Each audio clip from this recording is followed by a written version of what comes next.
Welcome to Midnight Pasta. Today, I've got something chilling for you. You ever hear something you know you should have ignored? A whisper through static? A knock when no one should be out there?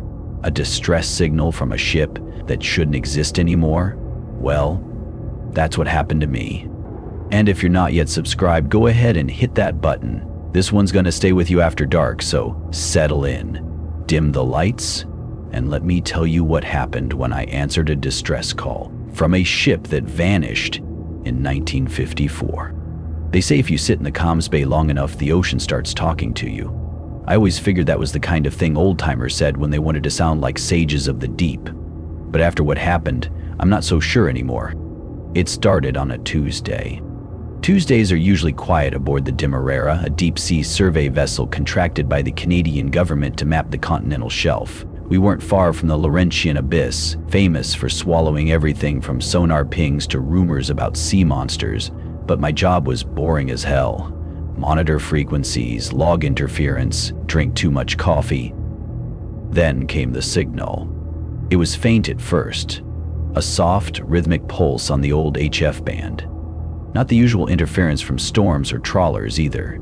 This was precise, intentional.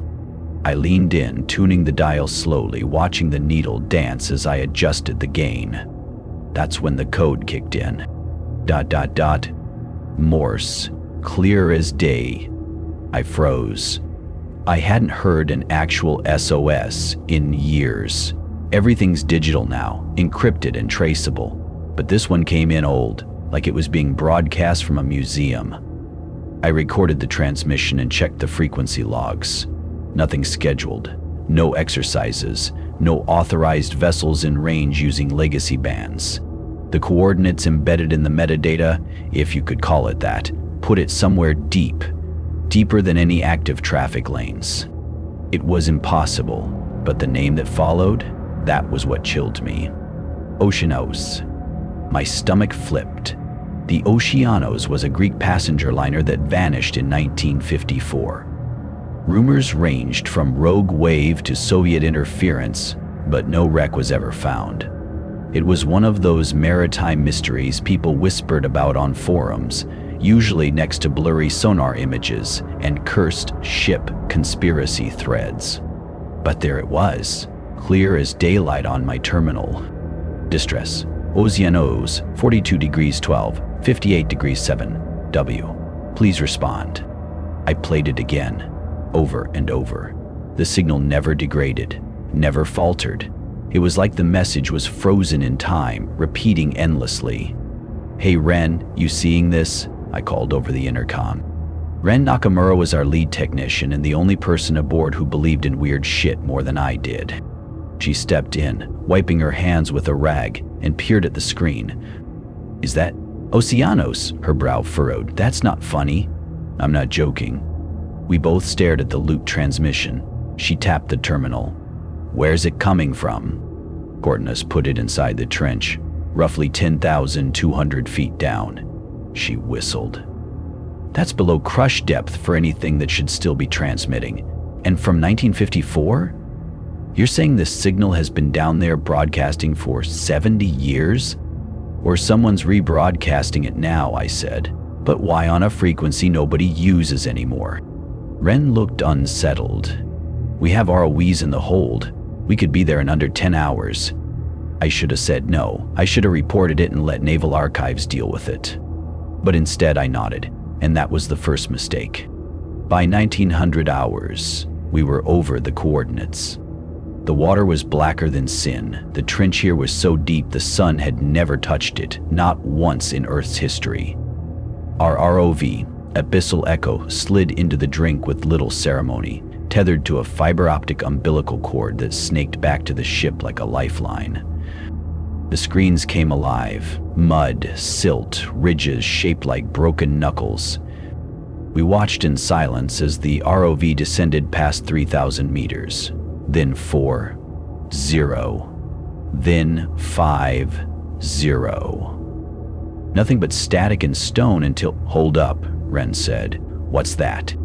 At first I thought it was just shadows, a trick of the light, but the shape became clearer. Twisted metal, barnacle-covered hole. Something massive, lying still as a corpse in the mud. "Is that?" I whispered. Rin zoomed in. Oceanos was printed along the stern in faded blue lettering, clear as day. But that wasn't the worst part. The ship looked intact, not crushed, not eroded. The paint was barely peeled. It looked like it had been placed there, preserved. And as the camera panned, we saw lights.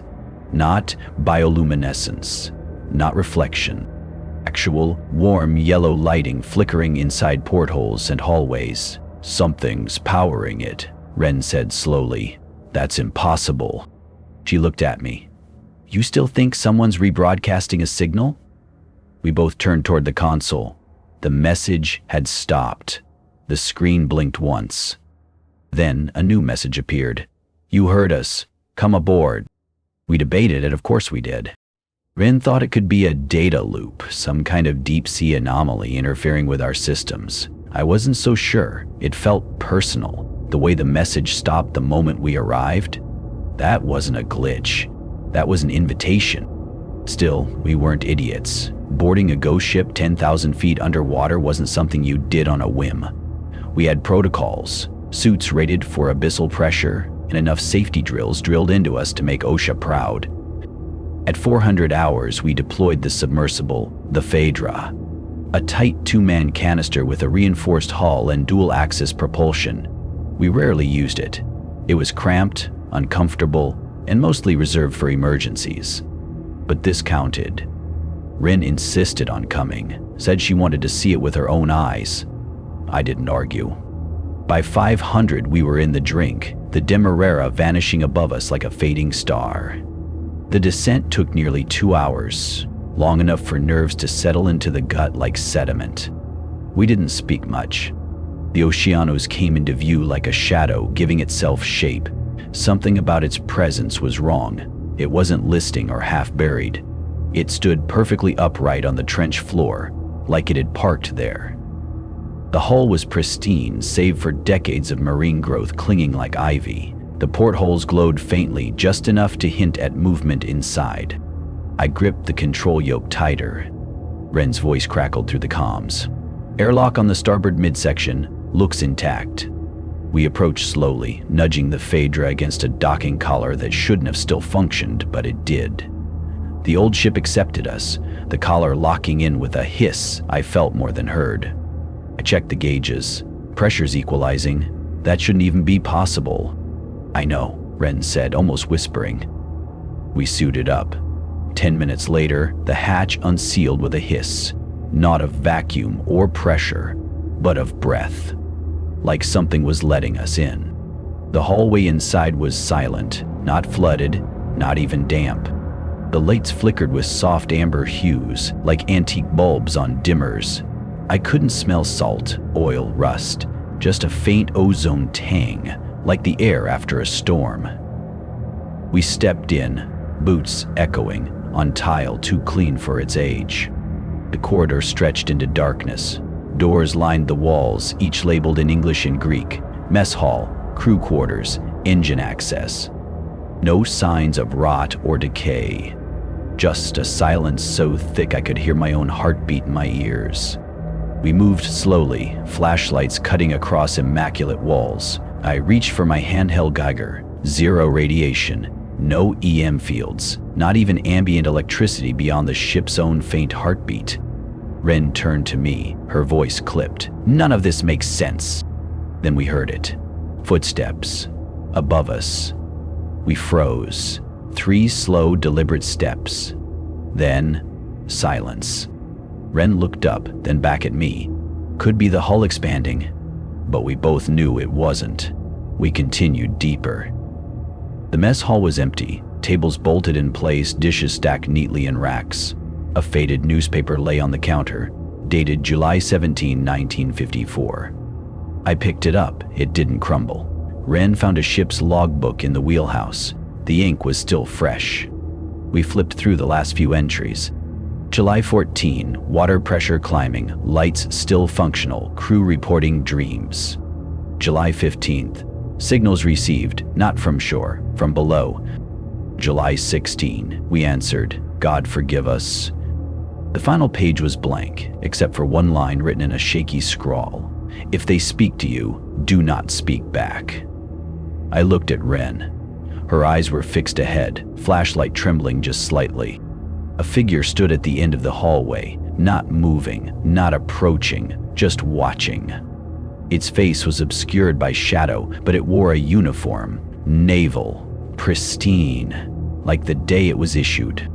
Ren stepped forward. The figure turned slowly and vanished through a door without a sound. We followed. Of course we did. The door led below toward the lower decks. The lights flickered more now, casting strange shadows that shifted when we weren't looking. There was a noise coming from ahead, a voice, not yelling, not crying, just talking, calm, like someone on a phone call. We rounded the corner and found a radio room. The gear was ancient, analog, worn, but the console blinked to life the moment we entered. Ren reached for her recorder. Are you seeing this? Then the speaker crackled, and a voice, flat, mechanical, and familiar, came through. My voice. This is the Demerara. Approaching coordinates. Receiving your distress signal, Oceanos. I stepped back like I'd been slapped. Ren looked at me. That was you. That was your transmission. I never said that. Not over open comms. Not like that. The speaker cut out. Another voice took its place. Not mine. Older. Weathered. We came looking too. In 1971. Answered the signal. Boarded. They let us. They let us all in. A pause. We never left. Ren turned white. Then the lights surged, buzzing, humming like they were drawing from something vast and ancient. A door behind us creaked open, and something stepped through. It stood in the doorway, tall, unmoving, not quite human. We didn't breathe. Ren's light flicked upward slowly, catching a silhouette in worn navy blues. The insignia faded, but intact.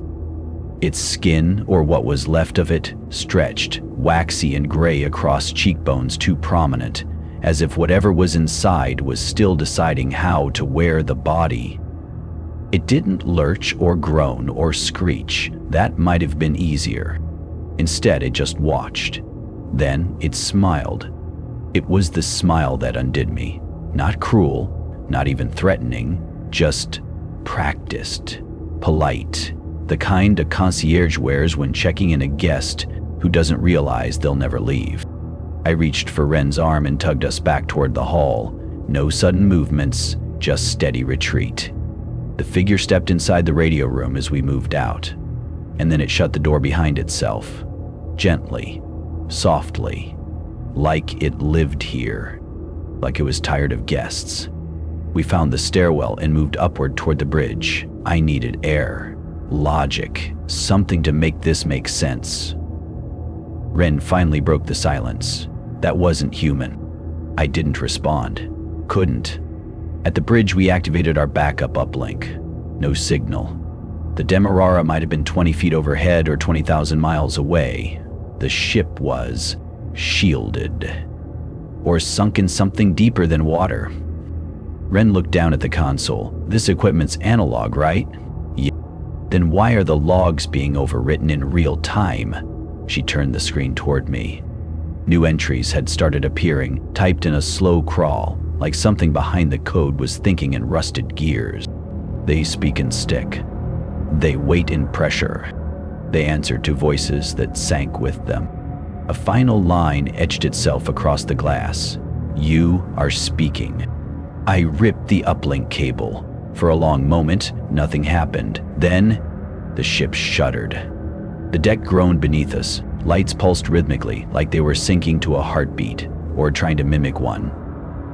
And from somewhere below, maybe the keel, maybe the black silted trench, we heard a moan.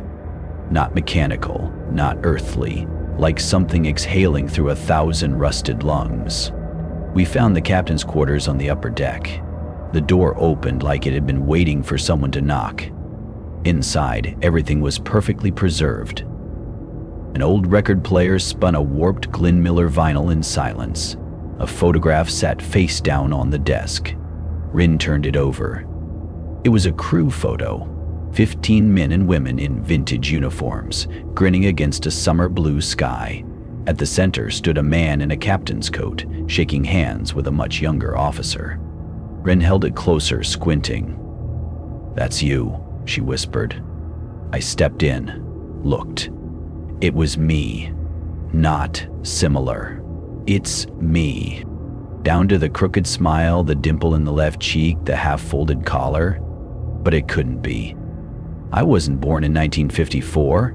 My dad would have been a teenager. I turned the photo over. A single word was scrawled on the back. Replacement. Ren looked at me carefully. "This ship isn't haunted." "No," I said slowly. "It's inhabited." We moved back into the corridor. And that's when we heard the water. It wasn't the slow drip of condensation or the rush of a pipe burst. It was the sound of something massive shifting through a submerged chamber. Like a leviathan rolling over in its sleep. Lights popped as we moved. Doors creaked open and shut as if stirred by a passing current. The Oceanos was breathing. Ren stopped ahead of me. "I think we've been moving," she said quietly. "What?" "The corridor. It was shorter before. It wasn't here." She was right. The whole hallway was different. No familiar door labels. The bulkhead ridges were deeper. The pipes were newer, but with wear, like they'd aged forward rather than rusted back. Ren turned sharply. What if this ship doesn't stay where we left it? What if it doesn't stay when we left it? Time drift, memory loops. Like we weren't just intruding on space, but a vent. We were being shown things, prepared. A distant chime echoed through the hallway, an old-fashioned intercom bell. Then a voice rang out overhead, soft, female, mechanical. "Passengers, please return to your quarters. The vessel is resuming descent." A hiss of steam, then silence. I turned to Ren. "We have to get out, now." We ran. Past hallways that didn't lead to where they used to. Rooms with walls made of metal that blinked. A staircase that now wound down instead of up. Every turn felt familiar, but wrong. Like the ship had learned us, rearranged itself to hold us tighter. We finally found the docking collar. The Phaedra still sat docked. We bolted for it, slamming the override on the airlock. It wouldn't open. The console read, "Access temporarily denied. Preparing second shift. Crew. Please wait in your cabin." Ren hit the panel with her fist. No, we're not staying here." The corridor lights dimmed. The air turned colder. Not in temperature, but tone. And from the end of the hall, we saw them. Figures. Not moving. Not running. Just approaching. They moved like shadows spilling forward. Slow, synchronized, silent. Their forms weren't fully human anymore. Or maybe never were. Each step they took, the lights above flickered. Not like failing electricity, but like choices were being made. The air was thick, not just with pressure, but intention. Like the ship wanted us to watch them coming. Like it needed us to. Ren grabbed my arm. "We have to move." I didn't argue. We ran the opposite direction, boots slamming on metal, echoing down empty corridors that weren't empty a moment before. The ship kept reshaping. Halls stretched, doors shifted. It was like trying to navigate a dream that had grown teeth. A hatch opened ahead on its own, unprompted. Beyond it, a chamber I hadn't seen before, circular, vault-like. The walls were curved steel lined with etched patterns, symbols I didn't recognize except they felt old. Deep sea old, trench old. In the center of the room stood a glass cylinder. Inside floated a body. At first I thought it was a preservation tank, until I saw its eyes open. They didn't blink, just stared, right into mine. Then, as if waking from centuries of slumber, it reached one skeletal hand up toward the glass. Ren pulled me back. "We are not staying in here." But before we could move, the hatch sealed shut behind us. The lights in the chamber dimmed to a dull blue, the tank illuminated with a hum. The figure inside began to change. Its features rippled, like water running over a reflection. Its body elongated, joints bending slightly wrong. Its skin shimmered with a hint of scales beneath. And then the intercom crackled to life again, just overhead. That same calm synthetic voice. "Biological profile complete. Transference confirmed. You may now report to orientation." Then silence. I turned to Ren. "It's copying us." "What?" "This ship. It's scanning us, mapping us, trying to replicate, maybe even replace." Her eyes widened. "That's why the logs changed, why the rooms move. It doesn't need ghosts. It becomes them." We found another hatch. This one had a manual crank. It took both of us pushing to turn it, and even then it felt like the ship was fighting us, holding tight like a body with a foreign object inside. When it finally gave, we stumbled into another corridor, but this one looked newer, cleaner, occupied. Lining either side were transparent cryopods. Some were empty, some weren't. The filled ones each held a human form, sleeping, or frozen, or maybe waiting? Each pod was labeled with a name and a date. Ren leaned down to read one, then another, then turned to me, her face pale. "These aren't old. This one says 2023, that one 2022. I checked the next. Eldrin, L Rescue Mission 2021. Disease, lost at sea. Body never recovered." Each entry was someone who'd gone missing. "It's not just pulling people in," I whispered. "It's keeping them, even ones that didn't make it here." Ren looked at me. Or maybe they all did, just not to the surface. We followed the hall to another terminal, this one active. The screen flickered to life with a hum. A single message displayed. "It's assailant. Arrival nearing cargo. Acceptable. Vessel restructured for passengers. Awaiting. Final crew integrity." Below it was a prompt. "Accept new role. Yes/no." Ren reached for the screen. I stopped her. "Don't touch it." She hesitated. "What if it's the only way to leave? Or the last thing we ever do?" The lights above us shifted again, this time red. And somewhere behind us, we heard the creak of pod glass sliding open. One, then two, then more. Footsteps. Slow. Even. From every direction. Ren looked back at me. "They're waking up." I turned toward the only remaining door. "Then we move. Now." We bolted into the darkness, but I swear, right before I crossed the threshold, I looked back and saw myself standing there, smiling. Part 5, the final transmission. I didn't sleep after that. I don't even think I blinked. Ren and I moved in silence through the inner decks of the ship, now lit only by a flickering blue glow, like we were inside the deep ocean itself. No more rust, no more grime. The Arca Mariana had fully transformed, its body sleek, seamless, alive. The walls pulsed, the floors hummed. The air itself seemed to vibrate with low, guttural tones, like whale song heard from inside the throat of something ancient. "It's evolving," I muttered, "rebuilding itself for passengers." Ren didn't answer. She hadn't said a word since we saw my double. I could hear her breathing hard, jaw tight, fingers clenched white on the grip of her flare gun. I think she knew what I did, but neither of us dared speak it. That wasn't the last time I saw myself. We reached the engine room, or what used to be the engine room. Now, it was a towering cathedral of wires and machinery. The turbines had been replaced by what looked like biological tech. Tubes that pulsed like arteries, mechanical spires that exhaled vapor with each rhythm. And in the center, suspended like a heart, was a globe of water, perfectly spherical, spinning in midair. Inside floated a human figure. Not one of the crew, not a replica, me, again, but younger. And he opened his eyes. "Welcome home," it said, but not with a voice. The words formed directly in my head. Rin flinched. "Did you hear?" I nodded. The sphere pulsed. "This vessel required time," the voice echoed. "Time to understand form, to grow. You answered the call. You initiated the return." "Return to where?" I asked aloud. "To function, to purpose. The Arca Mariana is no longer a ship. It is a carrier of lineage, of memory, of continuity. You are the final piece." "Why me?" "You heard us."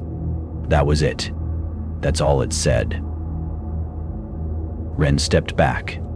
"We have to destroy it." I looked at her. "How?" She raised the flare gun. "Like this."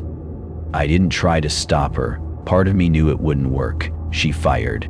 The flare shot into the water sphere with a hiss of steam and light and disappeared. No sound, no damage. Instead, the ship shuddered, hard. The lights went red. From behind us came the sound of movement. Not footsteps this time. Flow, like fluid under pressure. The replicas were coming. We ran, again, but this time the ship didn't chase us. It guided us. Halls opened. Doors slid away before we touched them. Lights flared down narrow paths, one after another, leading us toward a single exit point, the original airlock. Ren skidded to a halt. "It's letting us leave?" I shook my head. "No, it's sending us." Outside, the dive sub still hovered where we left it, though its lights were dimmer now. The exterior was coated with a thin layer of frost, or salt, or something in between. We climbed in. As we sealed the hatch, I looked back one final time. And there it was. The Arca Mariana, in full. No longer a ship, now a form. Shaped like a vessel, but grown, not built. It was sinking again down into the trench from where it first disappeared in 1954. Slowly, quietly, like it never wanted to be found. We made it back to the surface 2 days later. The Coast Guard retrieved us. Ren filed a basic report. We said the distress signal came from a malfunctioning weather buoy. We never found the wreck. We lied. Because the truth, no one would believe it. And part of me wonders if that's what it wanted. To be remembered, or feared, or followed. Last night I turned on my marine radio, just to check, and there it was again, that same signal. Same coordinates, same hollow tone. But this time, there was a voice repeating just beneath the static. New voyage forming. Awaiting final crew integration. Return sequence initiated. And then, my name. Not shouted, not spoken. Whispered from the deep. If you like this story, hit that like button and subscribe to the Midnight Pasta for more real horror. We tell the stories that keep you up at night. And remember, some calls you don't need to answer.